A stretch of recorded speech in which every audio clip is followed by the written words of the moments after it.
fait tout juste 7 mois, une artiste importante de Sutton est décédée.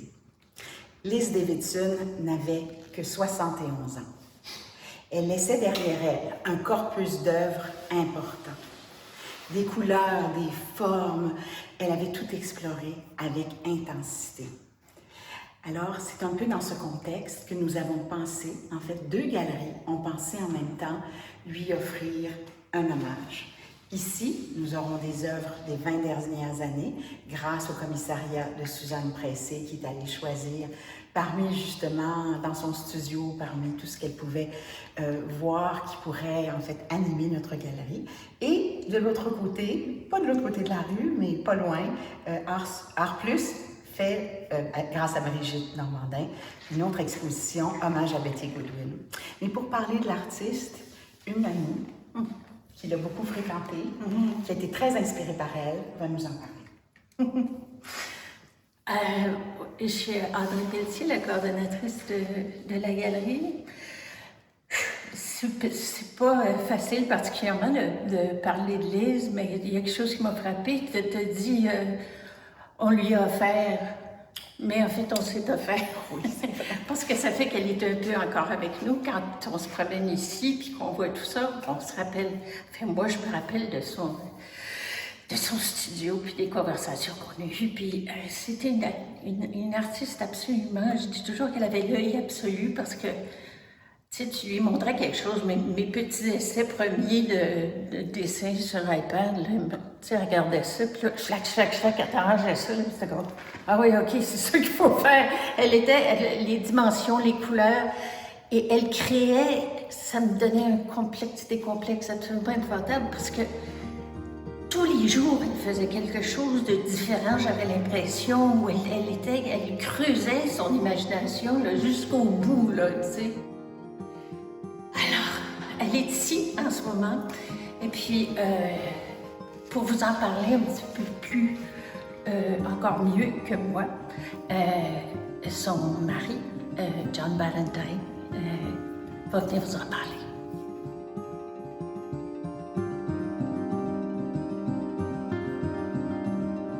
Bonjour, John Valentine.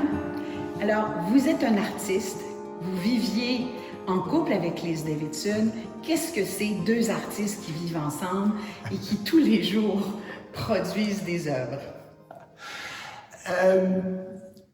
Avec Liz, ça a été un mariage extraordinaire parce qu'on a toujours discuté des choses, on a toujours trouvé des choses à parler, des choses artistiques ou intellectuelles comme un peu Fibonacci, parce qu'elle était une artiste très, comment on dit ça, spontanée, mais elle a commencé à travailler avec les curves quand elle a trouvé Fibonacci. Et Fibonacci est important pour les amateurs, mais il a parlé des curves comme le rail, le chemin de fer, quand on regarde. Les chemins de fer, après un point, retournent à un certain point, une seule, vanishing point en anglais. Le point de fuite. Oui, point de fuite. Mais il a dit, il continue comme ça. Et puis elle les a dit, comment? Et puis elle a adoré jouer avec cette idée pour elle bizarre. Elle a toujours lutté contre les règles, contre les choses you should do. Elle a toujours dit no, I do what I want. Mais elle a trouvé toutes les règles et elle a trouvé la fondation pour les règles. Et elle était captivée par ça.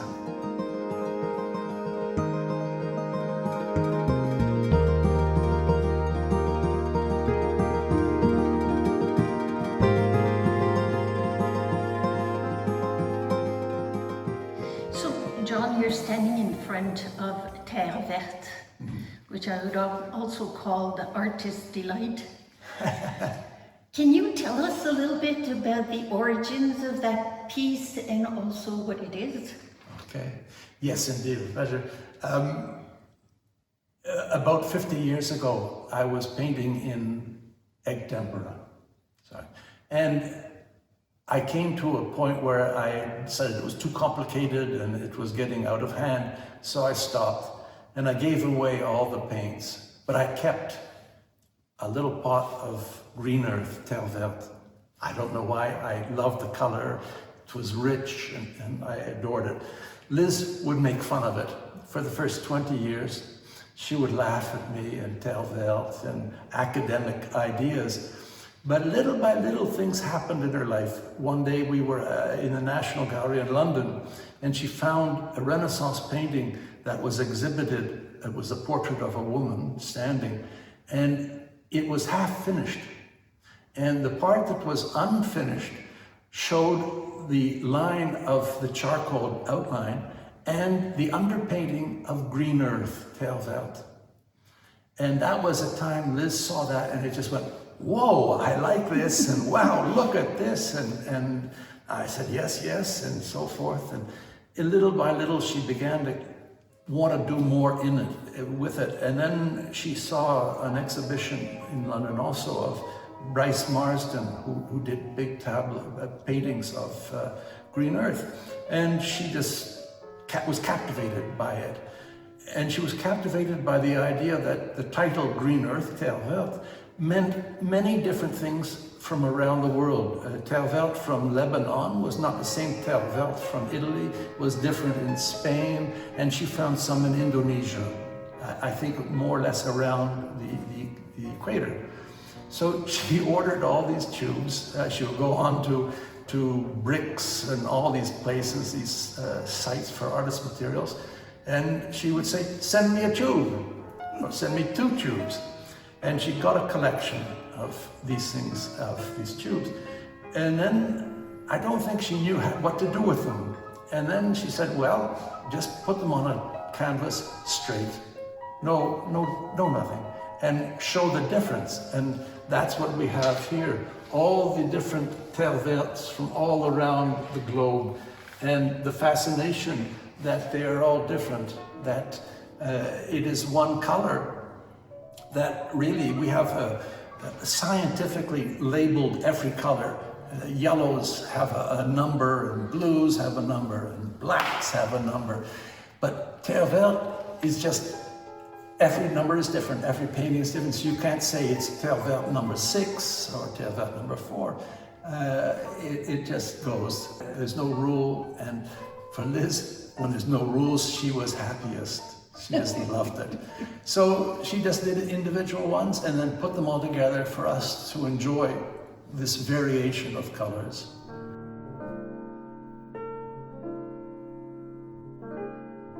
We love to, with Liz, even in her early years when she was making clothes, she'd come to my studio and said, I need a certain fabric.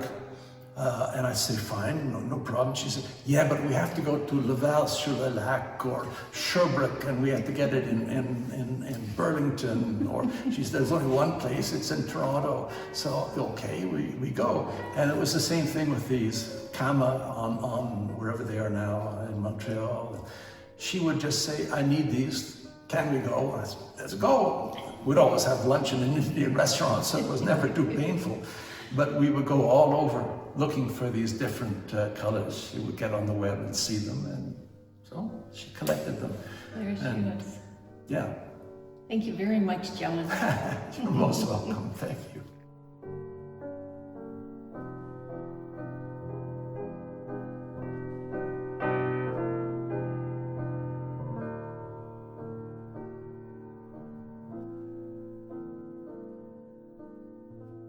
Alors, bonne exposition. Bonne exposition. Elle va durer jusqu'au 7 novembre. 7 novembre, alors vous avez le 2 temps. mois, vous avez le temps, mais manquez pas votre chance de venir découvrir Liz Davidson. Merci. Merci.